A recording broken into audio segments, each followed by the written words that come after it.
Bien, esperemos que sea el último tropezón de la jornada. Bueno, en fin, me presento, yo soy Manuel Pereira Domínguez, soy subdirector en la Agencia Digital de Andalucía y voy a moderar esta última mesa, esta sesión, que es la que va a tener ya una mayor relevancia o participación del tema tecnológico, los nuevos ámbitos, que, pues como comprenderéis, en un tema tan candente como la transparencia y en el mundo cambiante en que estamos, pues no podían quedar fuera. Lo primero, pues agradezco por parte de la Agencia Digital de Andalucía que se haya contado con nosotros para participar en la sesión, ¿vale? Aquí vamos a ser muy rápidos porque nos han rogado en agilidad en todo lo que podamos, unos 15 minutos por intervención. ¿Vale? Tenemos una mesa bastante, bien, como todas las que hemos visto también, ¿verdad?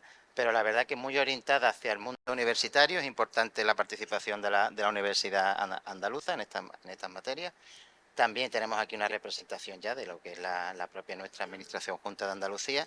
Y sin más, voy a presentar a la primera ponente, que es Maribel Valiente Favero, persona que ya conozco de hace ya pues más de 20 años, he colaborado profesionalmente en varios cometidos, ¿vale? Ella es funcionaria del Cuerpo Superior Facultativo de la Junta de Andalucía, Acción Archivística. Como tal, fue 10 años directora del Archivo Central de la entonces Consejería de Obras Públicas y Transporte, donde ya coincidimos por primera vez, estaba yo en el servicio de informática. Luego, a partir del año 2007, coordinadora del Sistema de Información de Archivos de la Junta de Andalucía y, como tal, principal responsable funcional de la concepción del sistema y de su diseño y de su desarrollo. Hay un tecnológico del sistema y de la contratación que le daba soporte y demás. Maribel tiene amplia participación en grupos de trabajo, por ejemplo, la Comisión Andaluza de Valoración de Documentos, el Grupo de Trabajo de Documentos y Expedientes Electrónicos del entonces Ministerio de Hacienda y Administración Pública, donde ahí volvimos a coincidir también. Ha participado en diversas elaboraciones de normativa que son referencias en la materia, el Reglamento del Sistema Andaluz de Archivos, la Ley de Documentos, Archivos y Patrimonio Documental de Andalucía y también el Decreto de Administración Electrónica, Simplificación de Procedimientos y Racionalización Organizativa de la Junta de Andalucía, donde ahí volvimos a coincidir otra cuarta vez, ¿no? Bien, tiene también una importante colaboración con la universidad y es profesora de diversos másteres, en máster de documentos, libro, archivo y biblioteca de la Universidad de Sevilla, profesora del curso experto de archivística de la Universidad de Córdoba y del curso de organización de archivos de la Universidad Nacional de Educación a Distancia. Ella nos va a hablar del archivo electrónico, de la importancia de conceptualizar desde el diseño, bien para orientarlo a la transparencia, ¿vale? Eso es absolutamente fundamental, ello nos lo va a aclarar. Y ahí, Maribel, si te voy a pedir también un poquito, estáis ahora tramitando un decreto sobre la destrucción de documentos en papel, ¿vale? Que creo que es también una norma pionera en la Junta de Andalucía, previa expedición de copia electrónica auténtica, ¿vale? Entonces, ahí es evidente que si esto no se ordena, la destrucción de los documentos en papel, su remisión a los archivos electrónicos de una manera ordenada y que facilite la transparencia, pues nos podemos ver dentro de unos problemas, dentro de unos años, si esto se va a convertir en una de quemas de sacos de papeles, ¿vale? Aquí también, para remarcar la importancia de hacer las cosas desde el diseño, que es lo que se va a basar Maribel, sí me gustaría también comentar un poquito una iniciativa que tiene la Agencia Digital de Andalucía en colaboración con la Secretaría General de Transparencia, que es el cómo orientar ya la mera producción documental y de datos en los sistemas de información para facilitar su publicación como datos abiertos y hacia el cumplimiento de los requisitos de transparencia. Entonces, ahí sí, en el decreto reciente, decreto ley de simplificación, ¿vale? Si veis la incorporación de la memoria de análisis de impacto normativa, en el parto normativo, perdón, tiene un apartado esa memoria que se llama medios electrónicos, y en fin, aparte de lo normal que puede haber un apartado de medios electrónicos a la hora de dar soporte a una tramitación de normas, viene que uno de los contenidos de ese apartado será el medios electrónicos o tecnológicos para dar cumplimiento a la publicación de esa información como datos abiertos y en el portal de transparencia de la Junta de Andalucía. Es decir, que la idea es que las normas vayan surgiendo con unos medios electrónicos que ya estén desde el diseño orientados al cumplimiento de datos abiertos y transparencia, ¿vale? Esto lo comento un poco también porque está relacionado por el principio de ver las cosas desde el diseño para que lleguemos a la transparencia al final como un objetivo viable y con unos medios electrónicos que los den soporte. Yo, sin más, pues le paso la palabra a Maribel.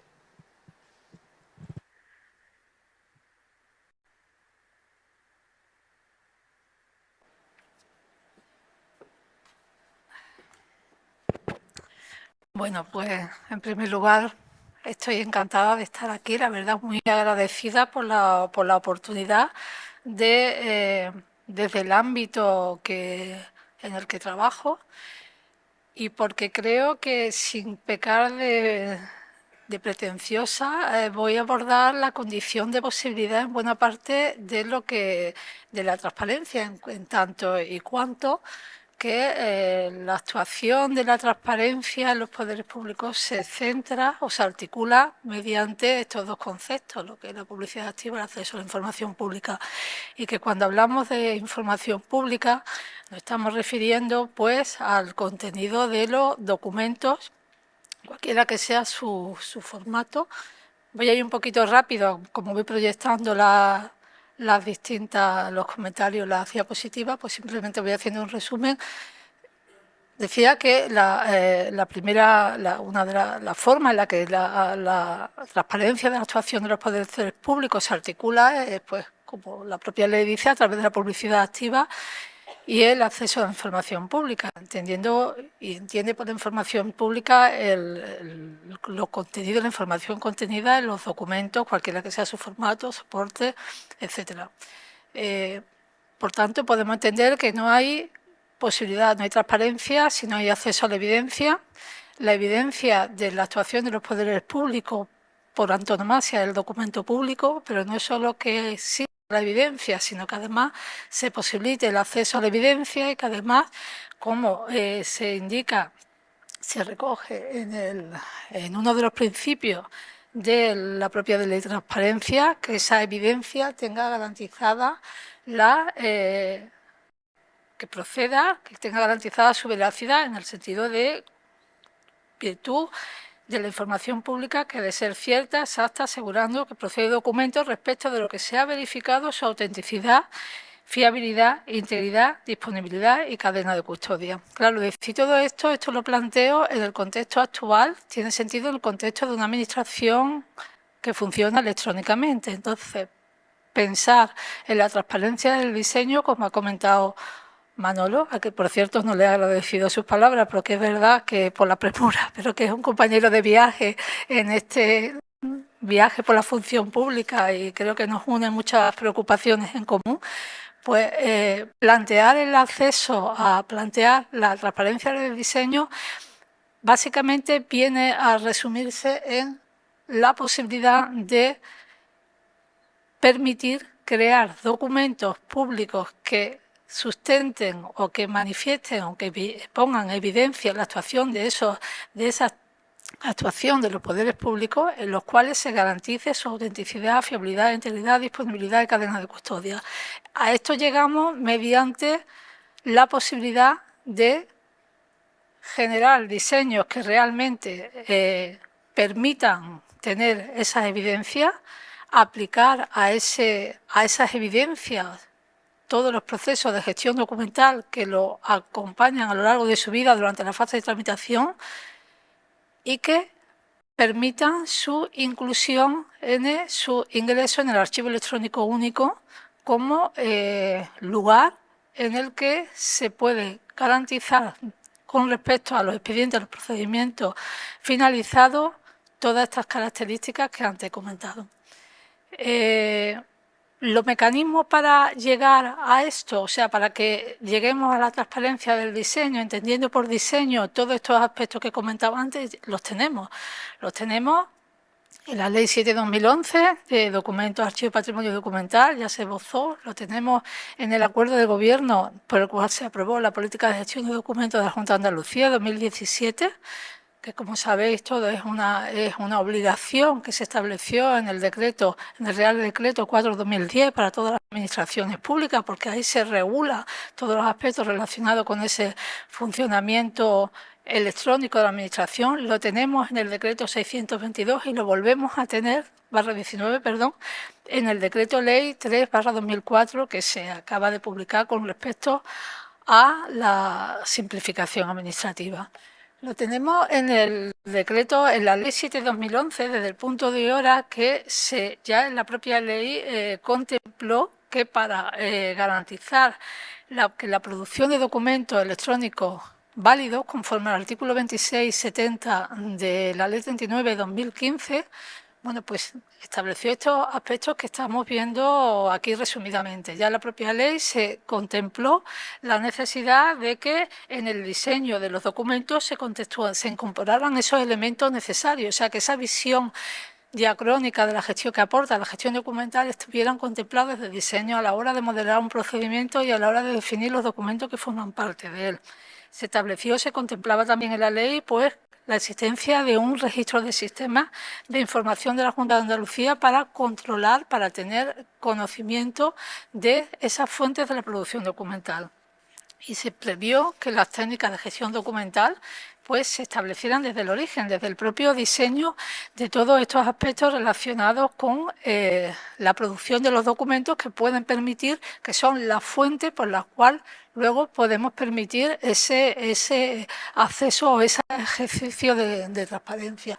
Igualmente, para garantizar esa gestión documental, la propia ley se previó, y estamos hablando del año 2011, una gestión única e integral para toda la Junta de Andalucía, igual que la necesidad de que los sistemas de tramitación de los procedimientos garantizasen la capacidad de generar los metadatos necesarios para vehicular todas estas características que hemos comentado antes rapidísimamente de los requisitos de los documentos y expedientes electrónicos para que fueran válidos. Igualmente, para garantizar esta custodia de los documentos electrónicos, pues la propia ley previó que existiría, lo hizo residir en el sistema de información Archiva como sistema de información horizontal para los archivos de la Junta de Andalucía, pues en el archivo electrónico de lo que sería. En ese momento no se conceptuaba como archivo electrónico único, porque, como sabéis, un concepto que no salió hasta posteriormente, hasta la Ley 39, pero sí en el archivo electrónico de lo que era la Junta de Andalucía. Incluso se llegó a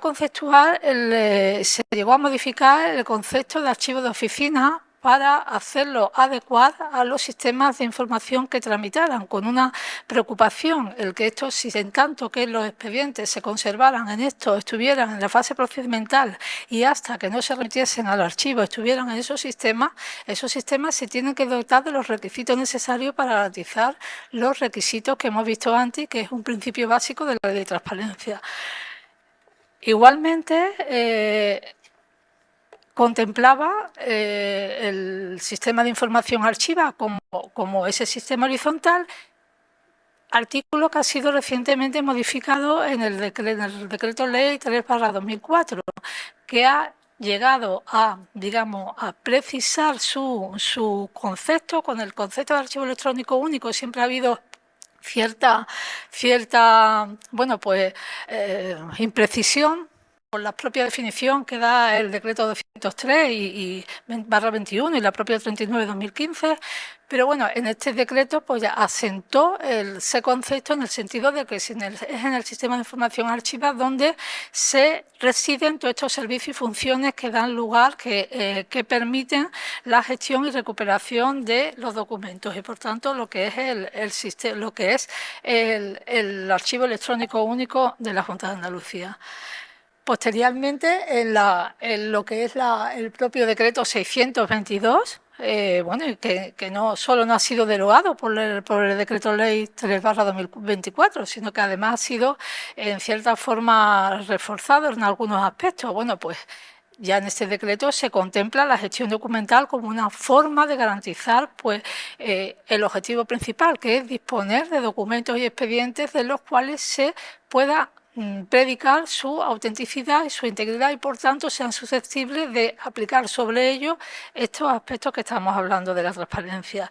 Establecía algo tan básico como que para cuando un procedimiento se va a tramitar electrónicamente había que someterlo a un rediseño funcional, una simplificación, a lo que es la calificación. En definitiva, establece toda una serie de mecanismos para poder aplicar lo que lleva por nombre esta intervención, ¿no? Para continuar, la propia política de gestión de documentos de la Junta de Andalucía estableció como varios componentes todos los que vemos aquí, componentes que son necesarios para garantizar ese objetivo de disponer de evidencias, el acceso a esa evidencia y de evidencias de las cuales se predica la autenticidad, la integridad, etcétera, etcétera. O sea, los principios básicos de la ley de transparencia. Rápidamente, estos principios que son necesarios y los cuales no podríamos realmente ejercer o no se podría hablar realmente de una transparencia en cuanto que acceso a esa información pública, a esos documentos que sustentan esa actividad pública, pues articulan todos estos mecanismos que vemos en nuestras normativas, se articula lo que es esa posibilidad. En definitiva, como por diseño, la transparencia o la transparencia de diseño, podemos entender esto que resumidamente comento aquí, pues la identificación y control en el origen de la producción documental. Objetivos finales, pues lo que garantizar ese derecho de acceso a la información, configurar el patrimonio documental de Andalucía, que no es menos, garantizar la eficiencia en la práctica administrativa, porque todo esto conlleva va parejo de la racionalización, en la simplificación. En las áreas de producción, pues una imperación de necesidad de esa visión que he comentado. Y paso rápidamente porque queda poco tiempo. Todo esto, ¿en qué se traduce de manera concreta todo esto? Pues lo podríamos traducir en, por un lado, conseguir esto cuando generamos un sistema de tramitación o nos disponemos a tramitar electrónicamente, cuando procedemos a lo que acaba de comentar Manolo, a suplantar o a sustituir un documento original en soporte papel por una copia auténtica. A esto es lo que tenemos que llegar, porque esta estructura es la estructura del ENI, pero sí que es verdad que cuando en el ENI se plantea esta estructura, no solo se está pensando en la interoperabilidad entre sistemas, se está pensando también en la interoperabilidad a lo largo del tiempo. Por eso le dedica 4 artículos en el Real Decreto 4/2010, para garantizar ese acceso diacrónico y ese largo a lo largo del tiempo. También es requisito, también es necesario este esquema. Se traduce también en cuestiones que ya han salido aquí, en delimitar qué forma parte de un expediente del diseño. Eso también se traduce en esto. ¿Por qué? Porque si tenemos 3 definiciones, son igual, pero no es exactamente lo mismo. Ni dice exactamente lo mismo la 39/2015 que la 40/2015, ni la 203/221. ¿Esto a qué nos da lugar? Pues nos da lugar a lo que en algún momento ha salido a lo largo del día. ¿Forma parte de un correo electrónico o no forma parte de un expediente? Bueno, a lo mejor es el momento desde el diseño plantear un procedimiento, modelar ese procedimiento, a lo mejor en ese momento es cuando hay que establecer los medios de comunicación en ese procedimiento. ¿Forma parte de un expediente o no forma parte de los informes de valoración previos? Bueno, pues a lo mejor, como se ha comentado antes, a lo mejor en el momento de acudir, obviamente una regulación general no puede entrar todo a todo, pero sí la particular. Sí se puede establecer que la regulación de cada procedimiento, pues en ese momento se proceda, y por supuesto cuando se diseña esa tramitación electrónica, se proceda a determinar pues todos estos aspectos que den garantía jurídica en cuanto a lo que nos podemos encontrar en un expediente. Y, por supuesto, se traduce en que fomentemos la integración para que, desde donde estamos produciendo, llegue al archivo electrónico único. Aspecto que, como salto en el decreto ley, 3/2024, no solo se ha fijado, sino que la disposición adicional 25ª ha establecido un plazo, o sea, 2 años desde la finalización del decreto, desde la finalización del expediente para su remisión al archivo electrónico único. Plazo que, en la coincidencia, en el viaje que coincidimos, al que me refería antes con Manolo, lo estuvimos hablando, para poder realmente posibilitar ser de una manera, 5 minutos, perfecto, ser de una manera razonable y realmente aplicable. ¿Esto qué significa? Pues esto significa que todo lo que estamos produciendo en un proceso, todo lo que se finalice desde la entrada en vigor del decreto ley, pues tiene 2 años para remitirse al archivo electrónico único. ¿Cómo se remite al archivo electrónico único? Pues cumpliendo los requisitos que he comentado antes. ¿Por qué? Porque esa estructura y esos requisitos son los que permiten que se apliquen, que esos documentos y expedientes sean, de nuevo, repito, evidencias accesibles y de las cuales se puede predicar todos los atributos que establece uno de los principios básicos de la ley de transparencia. En definitiva, con esto, ¿en qué nos encontramos ahora mismo? Pues nos encontramos ahora mismo con todo este panorama. Pues nos encontramos que, por un lado, esto sería lo ideal. ¿Qué sería lo ideal? Porque tenemos sistemas de tramitación integrados con Archiva, en el sentido de que sea desde su diseño, desde el diseño del propio sistema, se ha previsto esa integración, se ha previsto que el sistema es capaz de generar documentos, expedientes con todos estos requisitos, que se ha integrado con Archiva y, por tanto, permite la remisión de documentos y expedientes electrónicos al sistema, que es el Archivo Electrónico Único de la Junta de Andalucía, y que va como la seda. ¿Y qué supone esto? Pues que la transparencia de la actuación de los poderes públicos a través del acceso a la información pública que se contiene en los documentos públicos está garantizada. Esto es lo ideal. Hasta en este sentido se trabaja, pero claro, también se trabaja en otras líneas. Que no, esto no es un trabajo ingente de la Junta de Andalucía y lo que tenemos que ir concretando posturas desde todos los ámbitos para que realmente garantizar que esto se vaya haciendo así. La realidad es que tenemos diagnosticada otra situación real de la producción documental, un cuadrito que está disponible en el portal de archivos de la Junta, en el área de archivos, porque sistematiza muy bien la situación real. ¿Cuál es la situación real? Pues que muy buena parte de los documentos, además, en su puesta tramitación electrónica no cumple con los requisitos para poder ser almacenado en el archivo electrónico único y, por tanto, garantizar que la transparencia va a poder acceder a esa evidencia. ¿Ante esto estamos haciendo cosas? Claro que sí. Desde todos los ámbitos se están haciendo cosas. Se están haciendo cosas para que esa laguna documental sea la misma. Por un lado, se está atacando para que los sistemas, o promoviendo, intentando, impulsando, conseguir que los sistemas que se diseñan nuevos vayan como tienen que ir.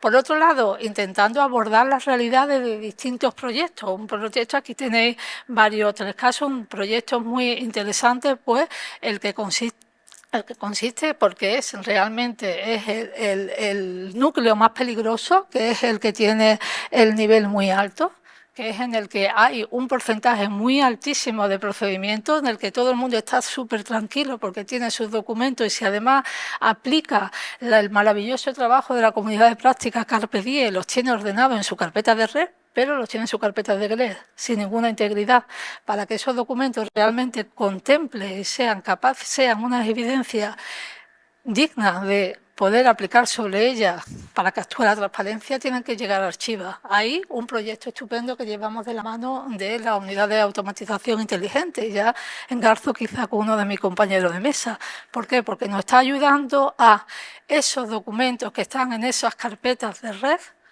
más ordenados, menos ordenados, si aplican ese proceso que comentaba antes de ordenación, pues perfecto.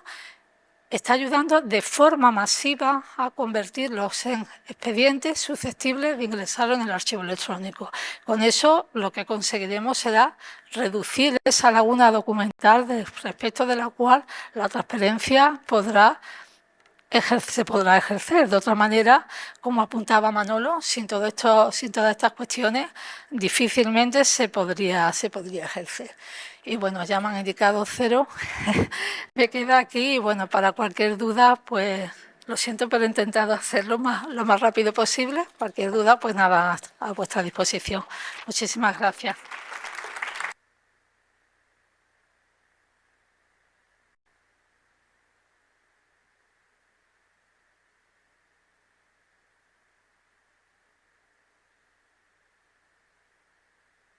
Perdón, si tenemos luego ocasión de turno de preguntas o debate, te quería comentar que nos ilustre alguna cosa sobre interoperabilidad a lo largo del tiempo, que es especialmente interesante. Bien, presentamos ahora al siguiente ponente. El siguiente se llama Gabriel Bestri, ¿vale? Viene del mundo universitario, ¿vale? Es profesor de Derecho Administrativo en la Universidad Pablo de Olavide de Sevilla, doctor en Derecho y Ciencias Políticas. Fue miembro del comité de expertos con el cual contó la Agencia Digital de Andalucía para la redacción de la Estrategia Andaluza de Inteligencia Artificial. Es miembro de diversos grupos de trabajo, como el que hay en el Parlamento de Andalucía en estas cuestiones, en la Secretaría de Estado de Función Pública. Es investigador en diversos proyectos de investigación en materia de decisiones automatizadas, en prevención y evitación de sesgos, discriminación algorítmica. También miembro del comité editorial de la Revista Española de la Transparencia.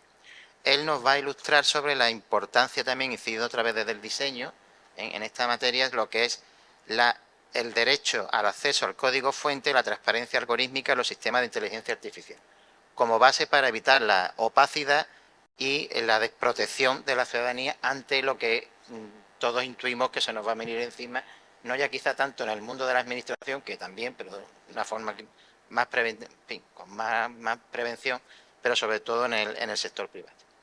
Les damos la palabra.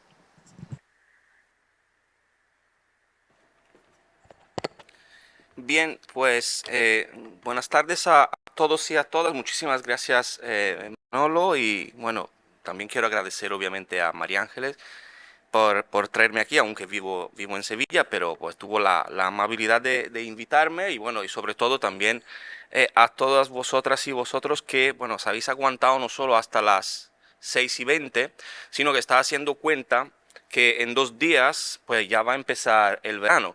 Y entonces, con vuestro permiso, nos vamos todos de viaje y nos vamos más especialmente a Estados Unidos, y nos vamos en Indiana.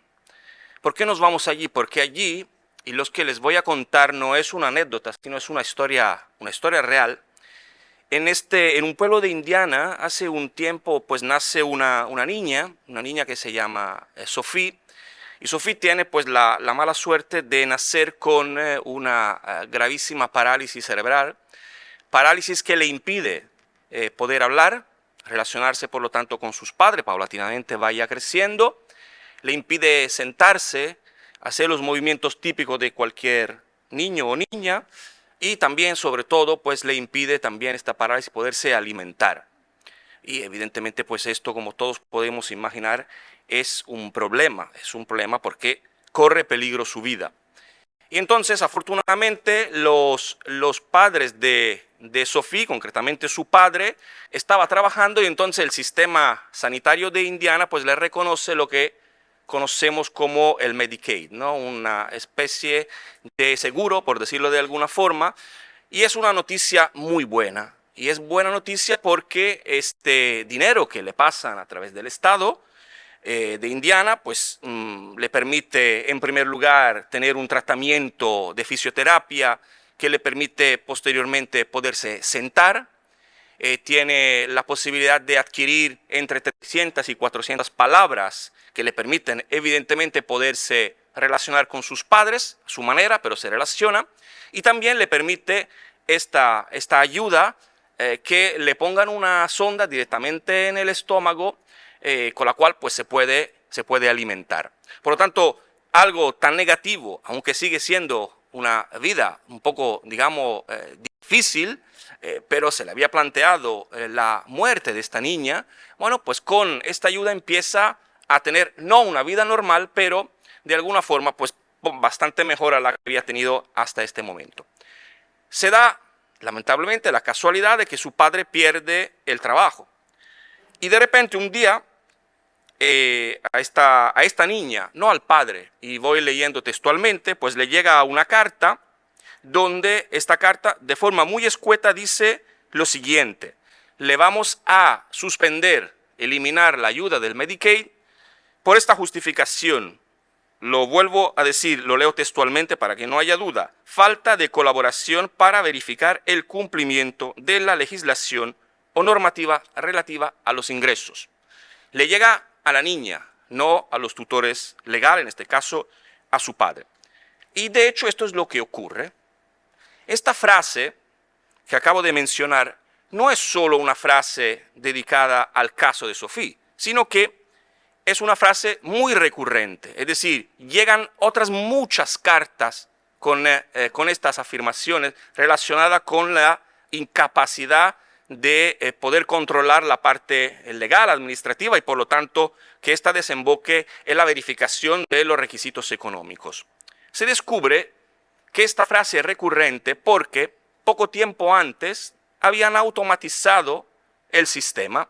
Concretamente, habían otorgado un contrato que fue por licitación pública, obviamente, un contrato no de inteligencia artificial, sino, lo he dicho, de automatización de determinados procesos. La mayoría de vosotros y vosotras trabajan en la administración pública y esto casi podríamos decir que es lo normal, automatizar determinados procesos, cada vez hay más procesos automatizados. Y este contrato pues se le asigna concretamente a un partenariado, es decir, una colaboración, un consorcio entre IBM y ACS. Por lo tanto, entramos ya en un problema de desconocimiento, porque evidentemente las familias, inclusive el padre de Sofía, pues pide explicaciones que quizás es lo que hubiéramos hecho todos nosotros y nosotras, ¿no? Del por qué se le ha mandado esta carta y finalmente del por qué se ha tomado esta decisión cuando en casa tiene una niña con una gran dependencia. Y como pueden imaginar, pues no hay forma de acceder a la información de este sistema automatizado para determinar los motivos que finalmente han impulsado a una toma de decisión. Lo que yo estoy contando, lo he dicho, no es un caso aislado, es un caso que se recoge en una obra que yo os recomiendo que sea traducido también al español y que creo que ya va por la tercera edición, cuyo título ya por sí solo explica todo. Es la automatización de la desigualdad de Virginia Eubanks. Es un libro importante porque se hace un recorrido físico por Estados Unidos y ve perfectamente cómo influye la automatización de aquellos procesos que antes estaban hechos solo y exclusivamente por un humano y que ahora ya implementan sistemas que van desde sistemas algorítmicos hasta sistemas de inteligencia artificial.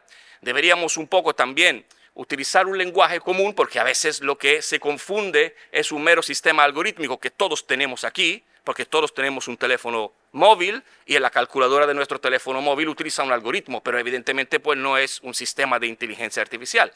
A veces no nos damos cuenta de las diferencias que puede haber. Si nos vamos en cambio, regresamos de este viaje y nos regresamos a Europa, las cosas tampoco están mucho mejor.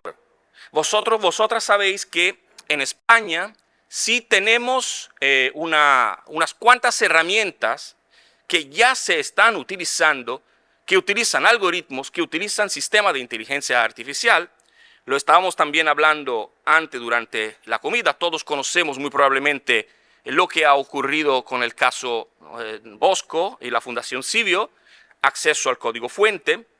Pero también hay otros elementos y hay otras herramientas. Pues en Reino Unido durante la pandemia pues se utilizó un sistema para valorar y dar notas para el acceso a la universidad y fue un fracaso. En Países Bajos un gobierno entero tuvo que dimitir debido a unas subvenciones que se otorgaban y que discriminaba, por ejemplo, al colectivo migrante, ¿no? Y aquí tenemos sistemas que siguen siendo relativamente opacos, cada vez menos afortunadamente. Me refiero, por ejemplo, al sistema Riscanvi, que vosotros sabéis se está utilizando en Cataluña para poder determinar los permisos que se le otorgan o no a los internos. Hemos conocido casos bastante importantes, por ejemplo, con el uso del Biogen en materia de violencia de género. Tenemos unos cuantos sistemas. Y yo aquí, que de alguna forma estoy de acuerdo con lo que se ha planteado también en la mesa anterior, pero yo creo que sí, en el ámbito de la tecnología, en el ámbito de la inteligencia artificial, se puede de alguna manera abordar también desde otra perspectiva, y es la siguiente: todo lo que yo estoy contando hasta ahora, esto es un foro de transparencia, lo cuento porque, en mi opinión, todo lo que gira alrededor de la transparencia, también en el ámbito tecnológico, desemboca en algo que todos conocemos, que es la igualdad. Es decir, un sistema transparente permite que todos y todas pues tengamos los mismos derechos. Es decir, si yo tengo conocimiento de un sistema y puedo ver cómo toma una decisión, puedo determinar evidentemente cómo este sistema o en qué medida tiene una discriminación, un sesgo. Ojo, porque cuando hablamos de discriminación y sesgo siempre lo orientamos desde un punto de vista negativo. Pues evidentemente sí es negativo, pero también tenemos que ser conscientes de que nosotros mismos como humanos estamos sesgados. Por lo tanto, el sistema en sí mismo puede que no esté sesgado, sino que está sesgado porque replicamos nuestro sesgo como sociedad ahora en un sistema muy tecnológico. Pero sí hay este elemento, no tanto una analogía, sino que en mi opinión, pues cuando hablamos de transparencia en los sistemas, en este caso quizá más de inteligencia artificial, estamos hablando de lograr o mitigar, si queremos al revés, las desigualdades, ¿no? Y esto es un punto fundamental. ¿Cómo podemos, y ya lo estamos haciendo en este sentido, llegar a poder mitigar? No quiero decir eliminar porque es muy difícil. Bien, yo vengo del derecho, por lo tanto, pues las normas seguramente ayudan. Aunque tengo que decir que las normas por sí solas, pues siempre llegan segundas. El derecho siempre llega segundo. Es decir, el derecho llega en el momento en que hay un problema y por lo tanto hay que regularlo. Por lo tanto, esto es un dato que nosotros tenemos que tener muy bien presente. ¿Tenemos normativas? Sí. Es decir, tenemos ya a nivel España, pero también a nivel europeo, todos sabemos, la aprobación todavía no se ha publicado del Reglamento Europeo de Inteligencia Artificial. Por lo tanto, sí ya tenemos un marco y el reglamento no está solo, va acompañado de otras normas. España, y yo diría también Andalucía, es muy pionera también en la regulación. Cuando hablo de regulación no me refiero solo y exclusivamente a las normas que nos han enseñado el primer día en la Facultad de Derecho, que teníamos que tener una norma de obligado cumplimiento y que tenía su correspondiente régimen sancionador. Me refiero, en cambio, a las que se denominan como soft law, pero también de hard law, evidentemente. Es decir, que tenemos un conjunto de cartas, y se ha citado, por ejemplo, aquí la Estrategia Andaluza de Inteligencia Artificial, se puede citar la renovación de la Estrategia Española de Inteligencia Artificial, que se ha publicado en renovación de la anterior hace muy poco. Tenemos el Reglamento de Inteligencia Artificial, allí sí, siendo un reglamento, sabéis perfectamente que es directamente aplicable a los Estados miembros, pues no hace falta una transposición en el ámbito nacional, aunque esto no elimina del todo la posibilidad que cada Estado pueda legislar en este sentido. Y tenemos también algo que ha pasado quizá desapercibido, es que hace 2 semanas se publicó el primer tratado internacional, un convenio internacional sobre inteligencia artificial y derechos humanos, que empezará su ratificación, según las fuentes que estamos manejando, el día 5 de septiembre de los Estados. Esto no va dirigido solo y exclusivamente a la Unión Europea. ¿Por qué cito estas cartas? Porque todas estas cartas, me da igual en este caso que sean de soft law o de hard law, tienen un común denominador, que es la transparencia. Es decir, en todas ellas siempre nosotros encontramos conceptos relacionados con la transparencia, inclusive por extensión en la Carta Española de Derechos Digitales. Es decir, ya la transparencia no es algo solo y exclusivamente de las normas que durante todo el día se han citado aquí, justamente, tanto a nivel autonómico como a nivel nacional, sino que ahora ya tenemos un marco jurídico importante y entonces encontramos no solo transparencia, sino que estas cartas van más allá. Encontramos la apertura algorítmica, encontramos la explicabilidad de los algoritmos. Ya no se trata solo y exclusivamente, y es el reto además que tenemos delante, de hacer la que de alguna manera en el mundo anglosajón se podría llamar el transparency washing, es decir, el lavado, lo hemos escuchado en materia de ética, ¿no? Ethic washing. Aquí ya no se trata solo y exclusivamente de tener unas normas del tipo que sean que hablan de transparencia, sino que ahora hay que aterrizar esta transparencia y ver cómo la podemos implementar, ¿no? Y yo creo que ya hay orientaciones sobre el acceso, transparencia más en general, a lo que son determinados sistemas. Habéis probablemente visto, y está además publicado, que el mismo Consejo de Transparencia Nacional desde el año 2021 ha empezado a cambiar cierta orientación en materia de acceso al código fuente. Lo considera en alguna resolución información pública, por lo tanto entiende que se le debe de dar acceso a quien lo solicita. Allí habrá que ver en qué medida, pues hemos tenido un debate, pues si es posible un acceso mediado, si se le puede pedir confidencialidad, es decir, allí habrá que ver un poco la idea y si legalmente es posible acceder. Pero cuando aterrizamos, y voy hacia las conclusiones para dar también un poco algunos elementos prácticos.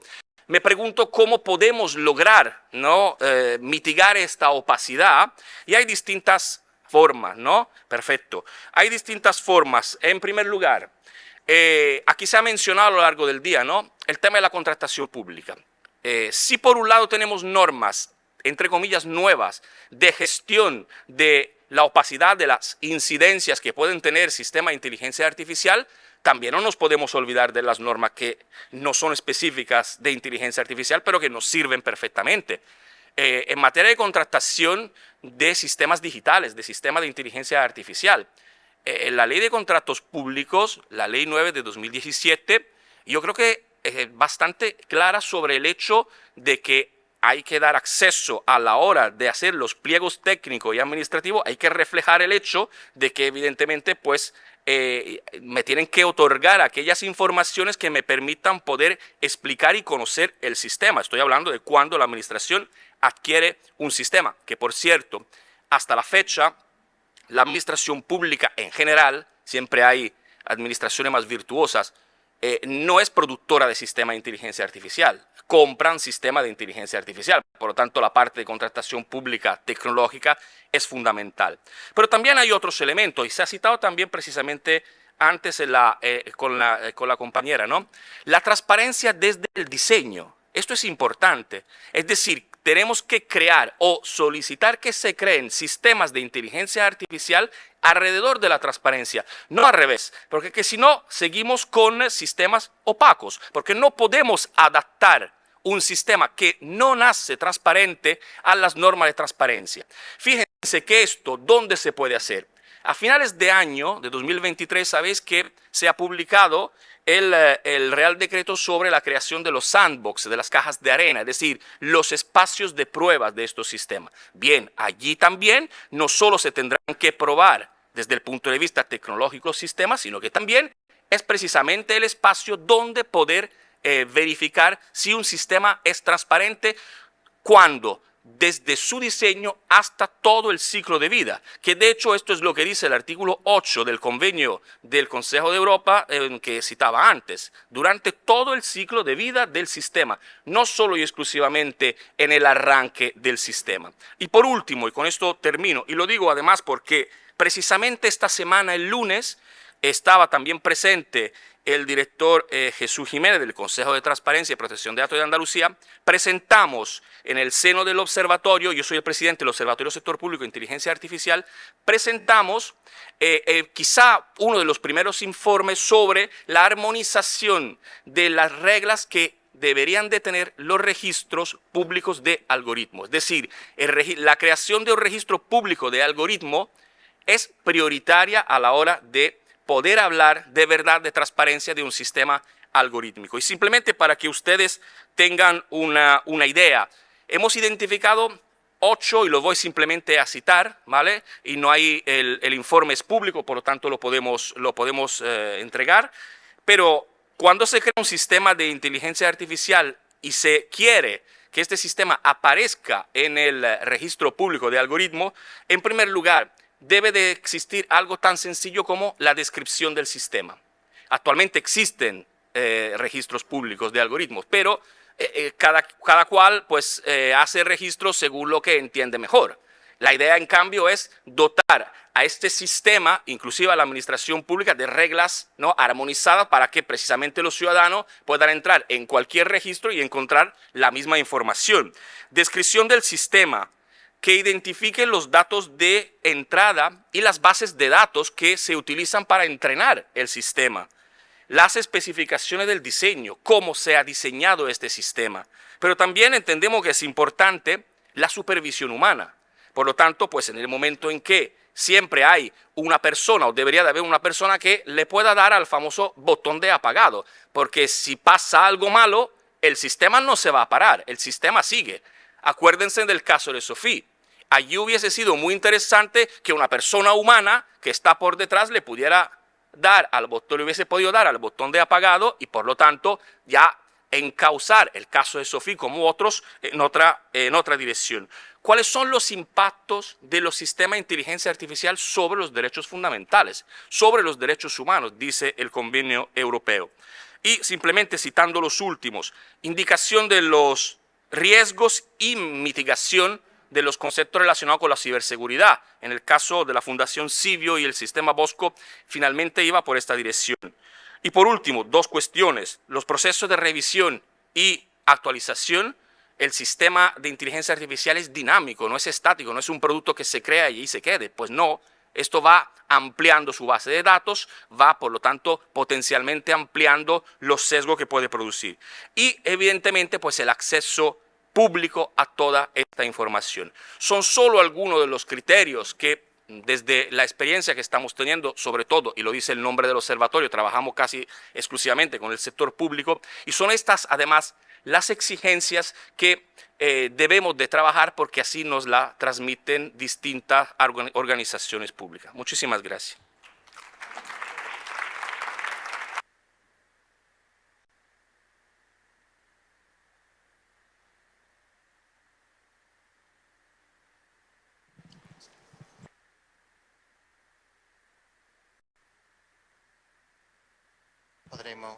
Habrá personas que te planteen cuestiones de interés.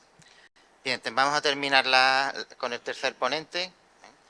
El tercer ponente es Manuel García Bernárdez, es licenciado en Sociología por la Universidad de Granada, actualmente doctorando en Ciencias Económicas y Sociales, aquí en la Universidad de Sevilla. Desempeña como analista en el gabinete de la dirección en la Oficina Andaluza Antifraude desde el año pasado. Investiga su línea de investigación en las temáticas de gobierno abierto, la transparencia y lucha contra el fraude. Participa activamente en diversas actividades del Instituto Andaluz de Administración Pública de esta casa, en particular en el área de la evaluación de políticas públicas, y actualmente de especial interés reseñar que es el director del proyecto OIP en la Oficina Andaluza Antifraude, que es un proyecto experimental, ahora mismo en desarrollo, dirigido a la prevención del fraude y la corrupción en el sector público y hacia el desarrollo de sistemas públicos de integridad, y creo que nos va a explicar y va a centrar su participación.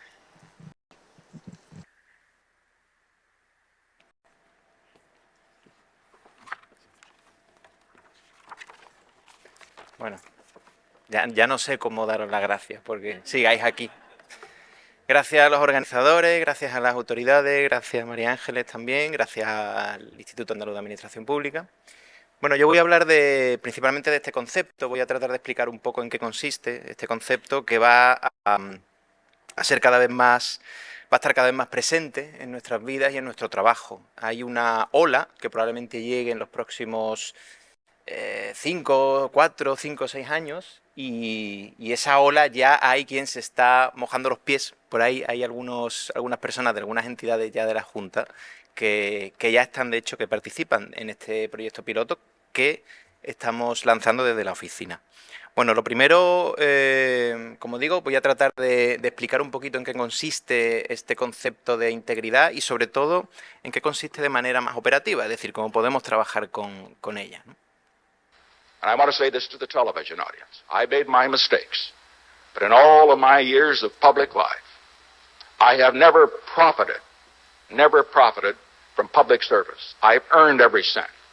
And in all of my years of public life, I have never obstructed justice.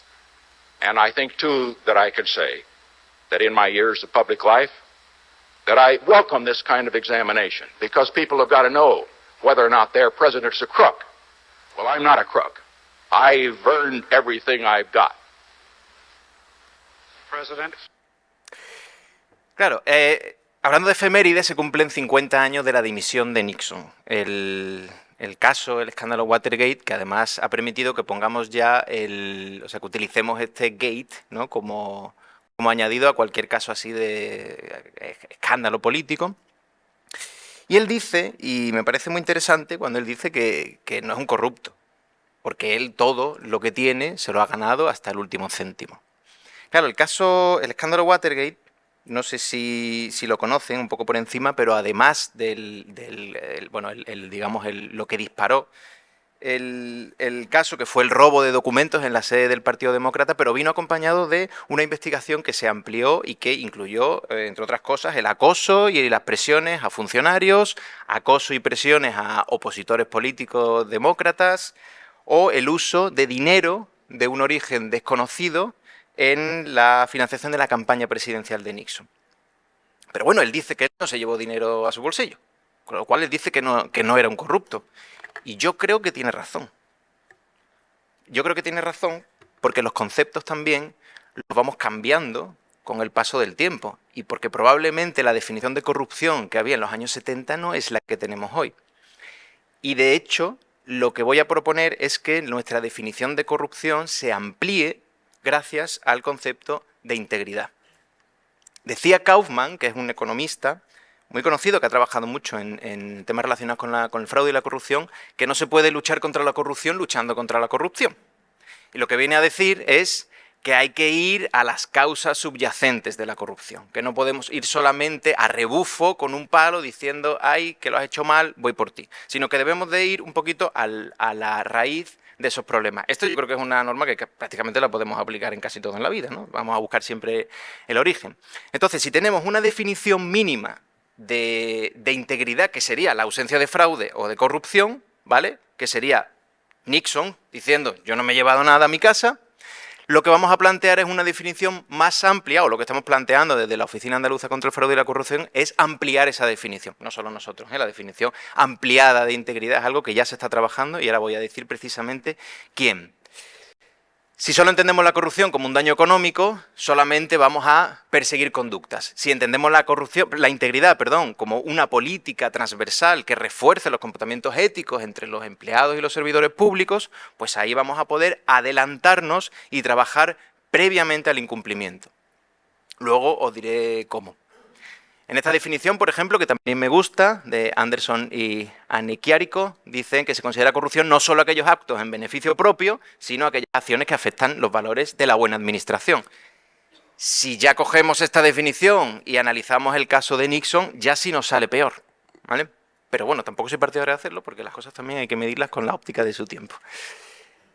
Otra definición, otra perspectiva más amplia de corrupción, que también me parece más... Esta es más operativa, esta ya se va acercando más a algo con lo que podamos trabajar. Pues, por ejemplo, corrupción en una perspectiva amplia, pues soborno, favoritismo, fraude, robo, ¿vale? Eso está claro, abuso de recursos. Empezamos ya en un terreno un poquito más grisáceo, conflicto de intereses, recepción de regalos, incompatibilidades, uso impropio de la autoridad, ¿vale? Ya empezamos a movernos en un terreno que es más difícil de evaluar, mal uso de la información, dilapidación de recursos públicos, bueno, trato indecente a los compañeros y a las compañeras o comportamiento inadecuado en la vida privada. Ya nos estamos incluso adentrando en el espacio privado de la persona para evaluar si esa persona es o no corrupta. Fijaos hasta lo gris ya en lo que ya estamos, ¿no? Hasta lo difícil incluso de evaluar. Es interesante también entender la integridad con un enfoque sistémico, es decir, que la integridad no es un conjunto de acciones aisladas, sino que tiene que ser un conjunto de acciones armonizadas, pero además que formen parte de un todo global, de lo que se llama un sistema. Por ejemplo, las recomendaciones de la OCDE 2017, que son como uno de los puntos de partida, pues ahí tenemos todas esos 13 elementos que componen la integridad pública. No me voy a parar en uno y en otro porque voy a ir más rapidito. O, por ejemplo, las recomendaciones de la Comisión Europea, que son solamente del año pasado, en la que plantea dos pilares. Un pilar que es el refuerzo al cumplimiento, donde incluye mecanismos de sanción, y otro pilar que es el cambio cultural, la transformación cultural. Y todo eso debe de cuajar en una definición de unos estándares de integridad que partan de, por ejemplo, un código ético, que esta mañana se ha hablado del código ético, ¿vale? O traigo también como ejemplo, incluido en el cuarto plan de gobierno abierto, del que se ha hablado también, se ha hablado más del quinto, pero también se ha hablado de este, el sistema de integridad de la Administración General del Estado, que tiene este conjunto de elementos también, ¿vale? En la que ya la AGE está trabajando para desarrollar su propio sistema de integridad, solo para la AGE, pero que nos ha servido también a nosotros como inspiración. También quiero comentar, ya entrando un poco en la parte operativa que estamos haciendo nosotros, lo que estamos trabajando desde la Oficina Andaluza contra el Fraude y la Corrupción, proyectos que tienen que ver con la detección o la definición de lo que es la integridad, porque esto es un concepto vivo, o sea, que estamos trabajando en él, estamos tratando de encontrar qué elementos lo componen y, por lo tanto, en qué dimensiones se puede medir, porque si no sabes en qué consiste algo, es muy difícil que puedas evaluarlo. Entonces, por ejemplo, vamos a trabajar con la Comisión Europea, hemos solicitado financiación en la Comisión Europea junto con la Agencia Valenciana Antifraude y al BAC austriaco, que son nuestras organizaciones hermanas, digamos, para desarrollar un sistema de indicadores para promocionar o evaluar la integridad en el ámbito local. Promocionar o evaluar, porque es lo mismo, o sea, no puedes promocionar ni siquiera tampoco puedes evaluar algo si no sabes un poco en qué consiste. Y también llegar al proyecto concreto, que era el que también quería presentar y del que hay una experiencia piloto que se ha puesto en marcha en colaboración con 5 entidades. 2 entidades están aquí representadas, la Agencia Andaluza de Cooperación Internacional para el Desarrollo y el Centro de Estudios Andaluces, a los que agradezco su participación y su presencia también, y que tiene como objetivo, como ya digo, desarrollar un sistema de integridad para el sector público andaluz, que es el ámbito de competencias que tiene mi oficina.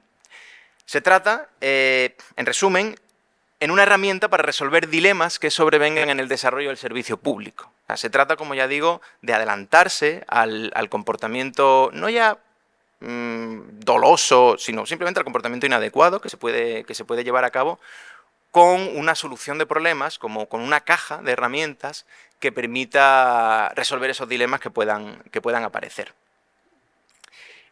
¿Cómo hemos operativizado esto? Es decir, en la práctica, ¿en qué consiste este proyecto? Bueno, nosotros hemos tomado 4 principios de partida, que son los 4 principios en la propuesta de código ético que vamos a lanzar desde nuestra oficina y que son un primer principio que es de respeto legal e institucional, un segundo principio sobre abuso de recursos públicos, un tercer principio que está relacionado con situar a la ciudadanía en el centro y que tiene que ver principalmente con la evaluación de políticas y con la rendición de cuentas, y un cuarto principio que tiene que ver con que ya la parte quizá que más se aleja de la definición original de corrupción, que es la dignidad, la igualdad personales, el trato adecuado, la no discriminación o el humanismo digital, del que también se ha hablado hoy.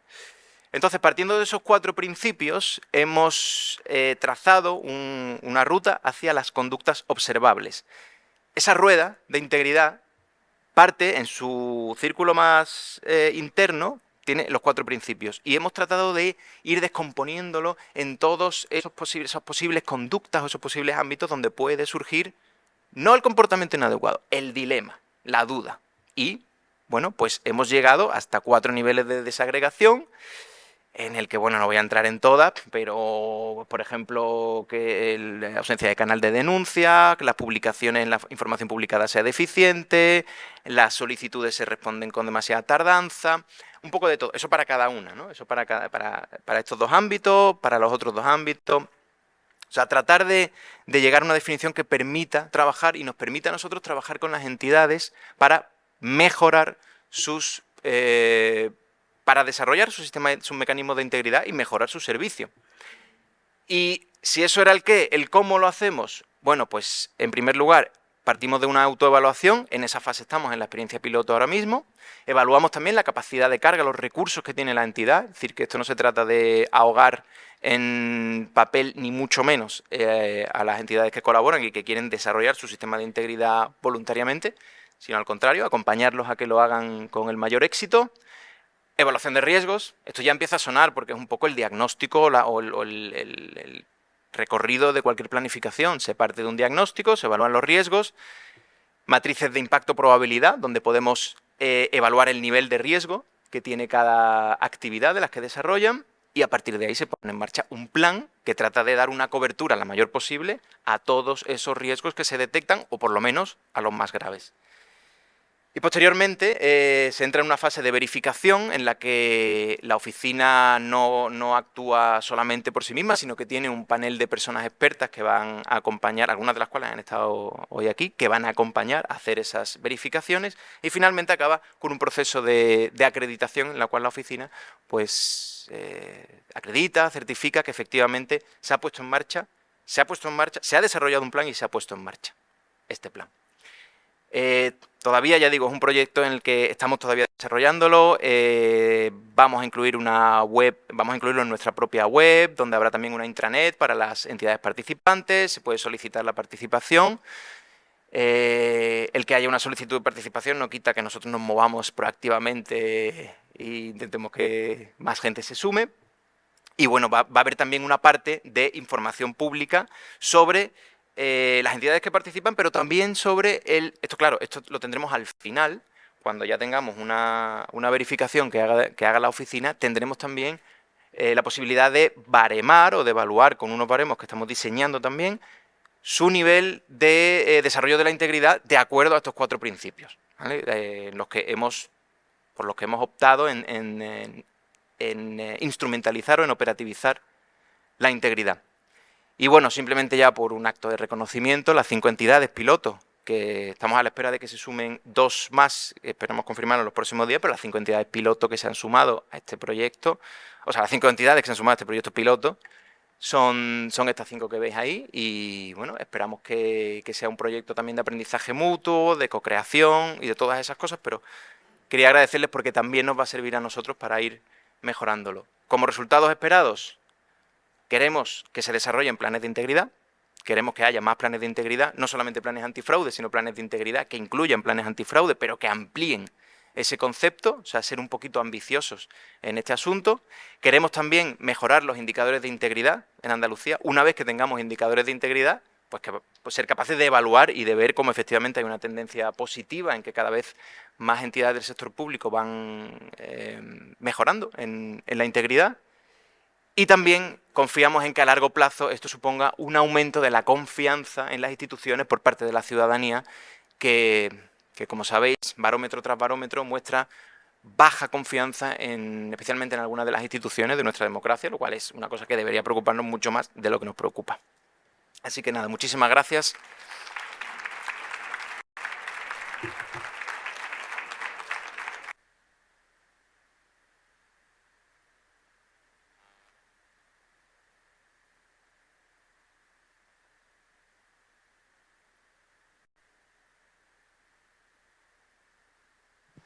Venga, damos un pequeño turno de preguntas. ¿Alguien interesado en plantear algún asunto para nuestros ponentes? Aviso que si no plantearé yo alguno. ¿Vale? Pero bueno, vamos a dar la oportunidad. ¿No? Bueno, pues entonces voy a plantear dos cuestiones muy breves de los asuntos tecnológicos, que son los que yo más me muevo, ¿no? El primero va a ir para Gabriel, ¿vale? Es decir, sí, me gustaría que nos comentaras un poco si no ves tú que la Administración va a tener que hacer algo sí o sí en materia de supervisión o inspección o algo en las materias de algorítmicos, sesgos y demás. Por ejemplo, esta semana está apareciendo en la prensa lo que se está detectando en Estados Unidos, ¿vale?, sobre el uso de sistemas de inteligencia artificial de manera masiva en el sector inmobiliario, allí, que programados y buscados, ¿vale?, para una subida a lo largo de los años del precio de la vivienda y del alquiler, ¿vale? Eso ha sido detectado, bueno, pues a raíz de grandes investigaciones periodísticas. Ese tipo de cosas no son tan fáciles de detectar, pero llega un momento en que ya tienen impacto en un país y en un gobierno. Claro, un gobierno no puede asistir a una subida constante del precio del alquiler en una sociedad extensa, ¿no?, como esa, ¿no? Lo curioso es que como Estados Unidos es un país peculiar en el punto de vista de, bueno, como tantas cosas, pero los puntos de vista de protección y demás, ellos no están atacando el problema desde el punto de vista de los sesgos de discriminación, sino que están yendo a la sacrosanta protección de la competencia, argumento que en Estados Unidos parece ser que es muchísimo más valorado que el de la protección de los derechos de las personas. Sobre eso podríamos hablar mucho, pero sí me gustaría un poco que nos diera tu visión sobre hasta qué punto de verdad actualmente y lo que nos viene, cómo desde la Administración se puede enfocar esta problemática.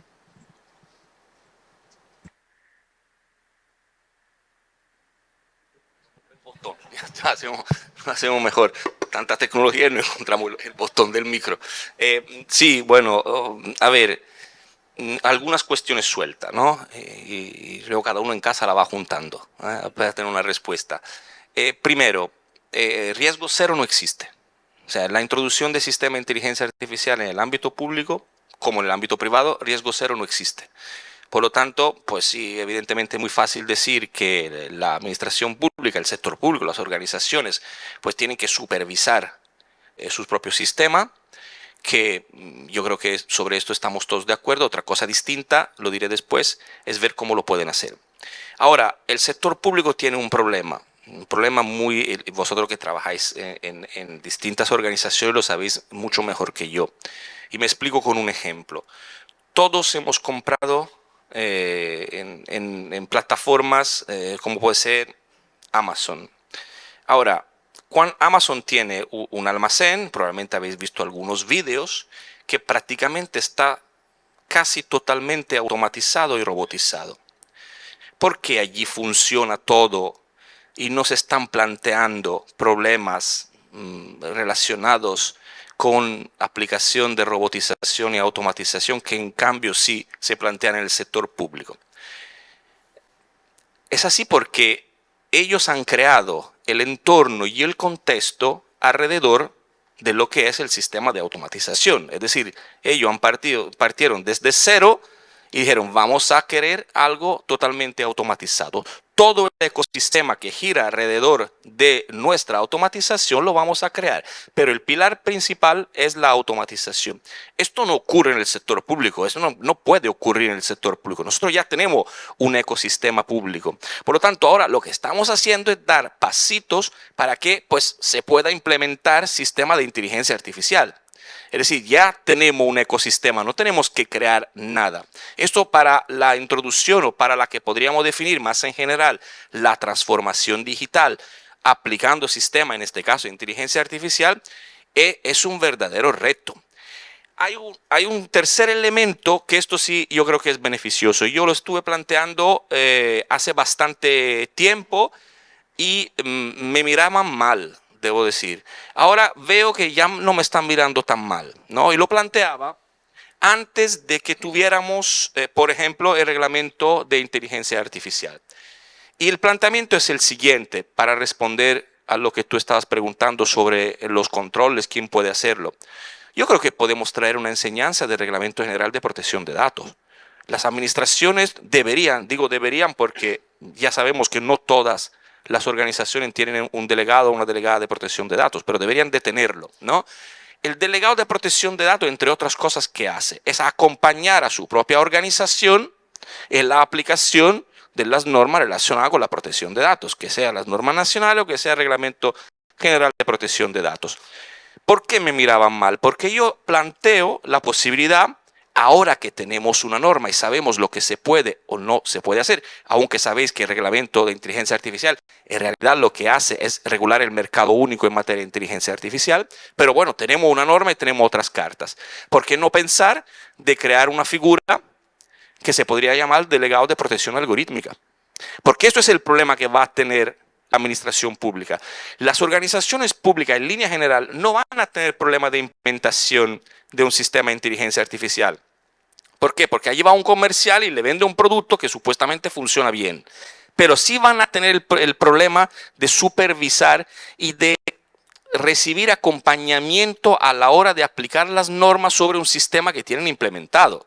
Por eso es importante la figura especializada de alguien como podría ser el delegado de protección algorítmica, que así como hace el delegado de protección de datos, pues vaya acompañando en la interacción que una organización deberá de mantener con el sistema que acaba de implantar, siempre y cuando, y con eso termino, sea necesario implantar un sistema de inteligencia artificial, porque aquí, cuando se habla de inteligencia artificial, la mayoría de las administraciones se suben al carro. Y se ha puesto de moda. Yo no veo por qué todas tienen que tener un sistema de inteligencia artificial. Por lo tanto, es necesaria una estrategia. Y hay que decirle, y es pedagogía en este caso, hay que acompañar también desde este punto de vista al sector público y decirle qué necesitas y qué tienes en casa, tanto desde el punto de vista tecnológico como de capital humano. Porque, y lo voy avanzando en un artículo que va a salir, hubiera tenido que salir ya, pero no ha salido. He creado una especie de árbol, no con una serie de preguntas, no tengo implementado sistema de inteligencia artificial, sí, no, va, digamos, bajando hasta que llega a unas conclusiones. Mira, no estoy preparado para implementar sistema de inteligencia artificial, ya lo tengo que replantear. O sí, pero necesito de acompañamiento. O sí, tengo la estructura, el ecosistema que me permite implantarlo. Eso es el panorama general del sector público.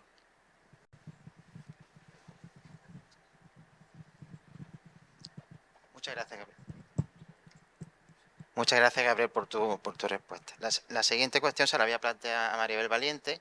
Va en colación a lo que has comentado sobre la interoperabilidad entendida a lo largo del tiempo.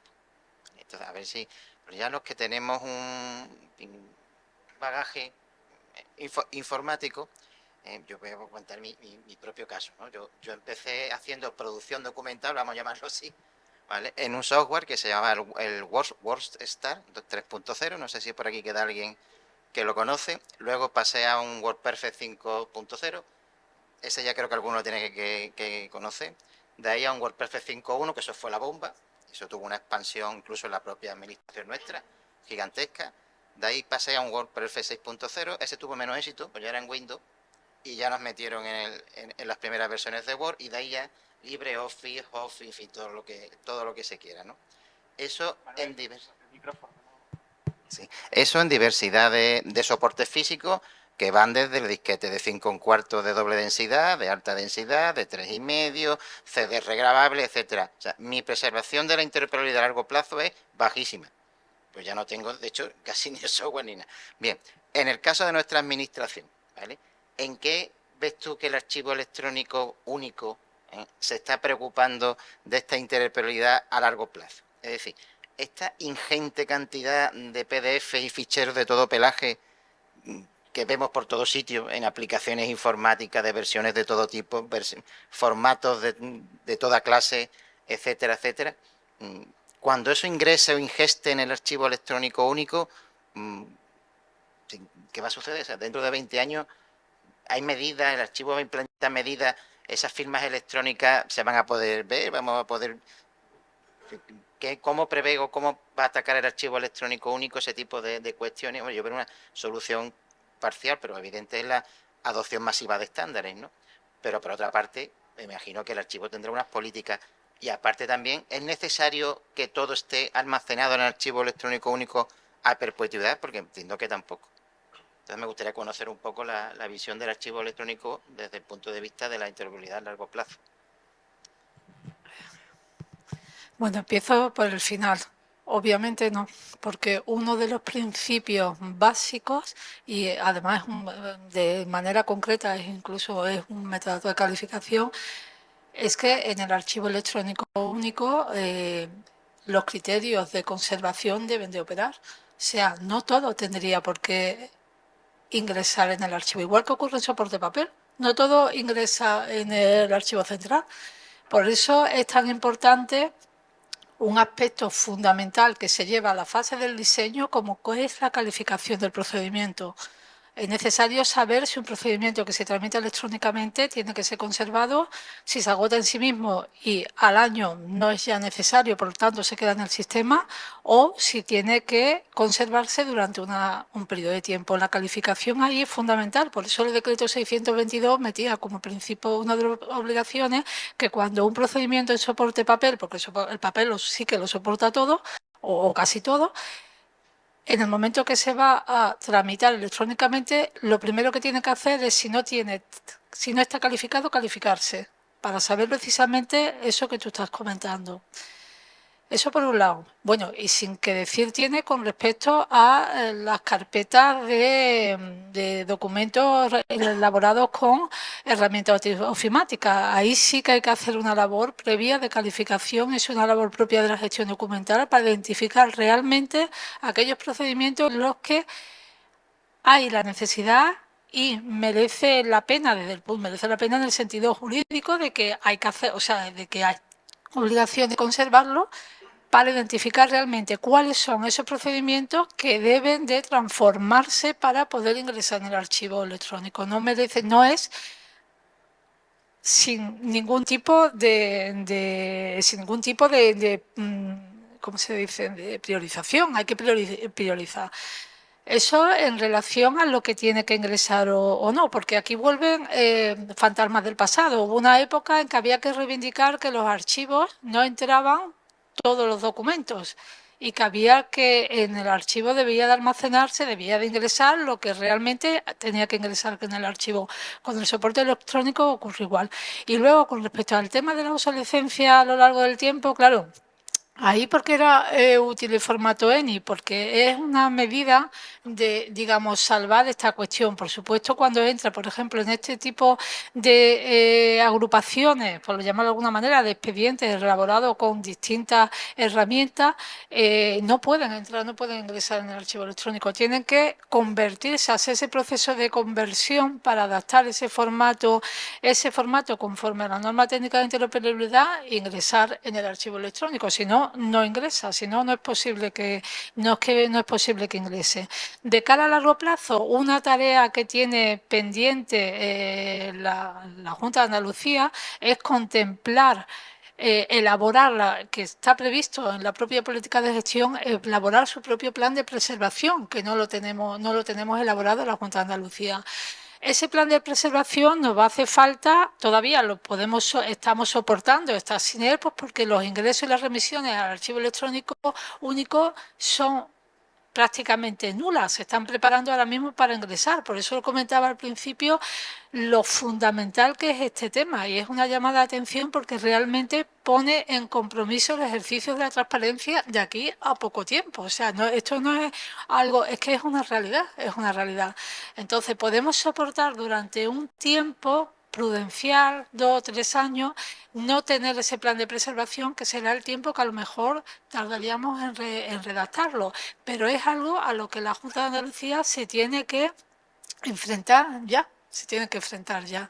En ese momento, pues, en ese plan de preservación, pues tendrá que ajustarse todos los aspectos relacionados, pues, con los cambios de formato, etcétera. Sí que es verdad que el esquema, el XML, el esquema que este formato y el propio formato que propone el esquema nacional de interoperabilidad, digamos, de alguna manera es lo más estable, pero sí que es cierto que hay que acompañarlo de esa norma mucho más amplia que, como digo, la propia política de gestión de documentos electrónicos está prevista que se redacte.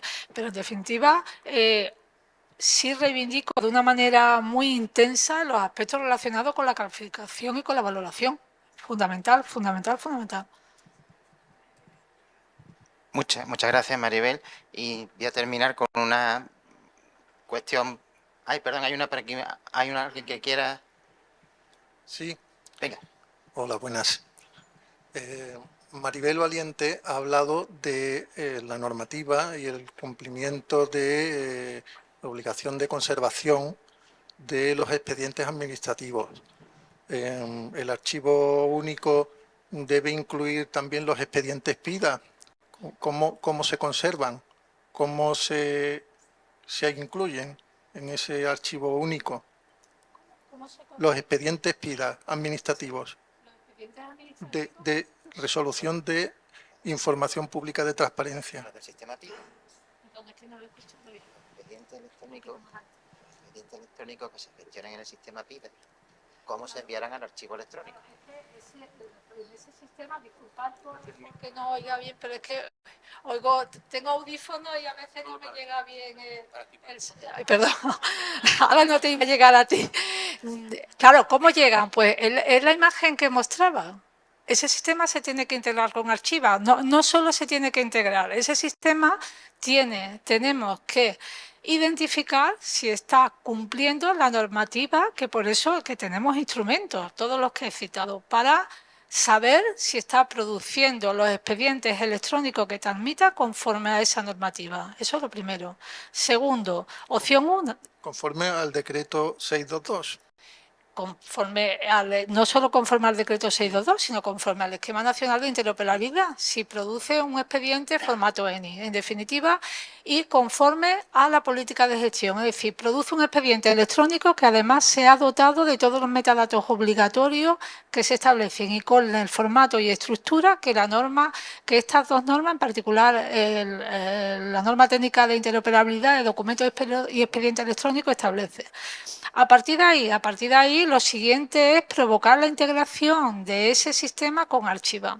Archiva se tiene que entender con todos los sistemas, de ahí su consideración o su entendimiento como un sistema horizontal, en el sentido de que tiene que comunicarse y permitir la remisión, la interoperabilidad con cualquier sistema de la Junta que produzca expedientes administrativos. Entonces, en el momento que esa vinculación, esa interoperabilidad se establezca, pues el mecanismo por el cual se impulsa la remisión de los expedientes finalizados al archivo electrónico único. Una vez que están ya almacenados, ya estarán almacenados y a disposición bien del sistema tramitador que lo ha remitido o del usuario a través de Archiva. Y en la actualidad no hay nada todavía. Ahora mismo, justamente en esa situación tenemos, por eso el cuadrito último que mostraba y por eso el agradecimiento tan grande de poder estar aquí hoy. Ahora mismo tenemos en esa situación totalmente integrado, curiosamente, un no sistema, como lo llamamos, porque es el robot que convierte en expedientes electrónicos estos expedientes electrónicos válidos, o sea, conforme a los dos artículos, al 26 y al 70 de la Ley 39/2015, convierten esos expedientes que comentaba antes, que son carpetas de red. Luego hay otro sistema, que ahí volvimos a coincidir con Manolo, en la Inspección General del Servicio, uno de los sistemas que estaban desarrollando, y de ahí el principio de la intervención, ese sistema preveía desde su inicio y desde su diseño de procedimiento la integración con Archiva. Yo creo que ahí la sensibilidad de Manolo en este tema, por conocimiento de esta cuestión, llevó a impulsar esa cuestión. Pero es que eso se tiene que generalizar, Todos tenemos que ser conscientes que si no, la transparencia está en juego, porque es que lo que está en juego es el acceso a la evidencia de la actuación pública, y que por antonomasia la evidencia, hay muchas evidencias, aunque en los catálogos de evidencia, en el propio Comité Sectorial de Administración Electrónica había un grupo de trabajo para identificar los tipos de evidencia, pero la evidencia por antonomasia de la actuación de los poderes públicos es el documento público, el documento en soporte, el documento electrónico, el expediente electrónico administrativo. Entonces, por eso es tan importante esa visión, tener conciencia de que hay que integrar, de que hay que producir y de que tiene que llegar al archivo electrónico único para almacenarse con todos estos requisitos y poder estar disponible. En el caso del sistema que propones, pues iniciar los contactos para promover esa integración. Perfecto. Si no hay ninguna pregunta más, planteo yo entonces a nuestro tercer ponente, a Manuel, una cuestión. Todo recientemente ha tenido éxito, creo que merecido, la película de Christopher Nolan, Oppenheimer, que ha servido para traer otra vez a la palestra y a colación un debate que estaba bastante olvidado, que es sobre el supuesto carácter neutro de la ciencia y la tecnología. Cuestión que llevaba un tiempo que no se hablaba mucho, y a raíz de esa película pues alguien lo ha vuelto a rescatar, porque efectivamente este debate nació fundamentalmente con la energía atómica, y luego ya surgió otra vez con la informática, ahora está otra vez con la inteligencia artificial. Entonces, me gustaría conocer tu parecer sobre, desde el punto de vista de la lucha contra la corrupción y la prevención contra el fraude, si tú ves que la tecnología tiene un carácter neutro, engañosamente neutro. En fin, me gustaría conocer tu opinión y si hay alguna experiencia o investigación en esta materia.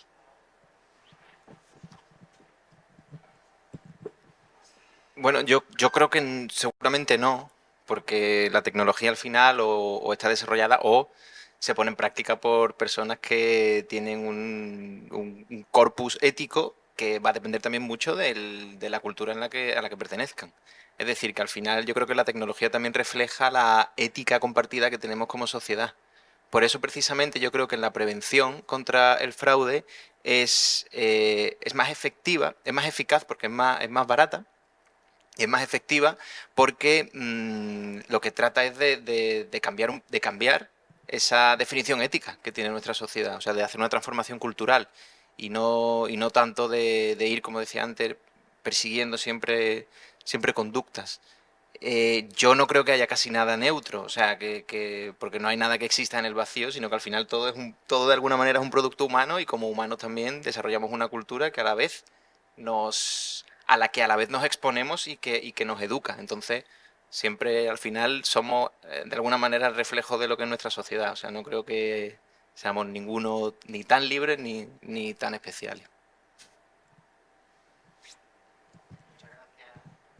muchísimas gracias a los tres ponentes. Creo que ha sido un tema muy interesante, las tres ponencias.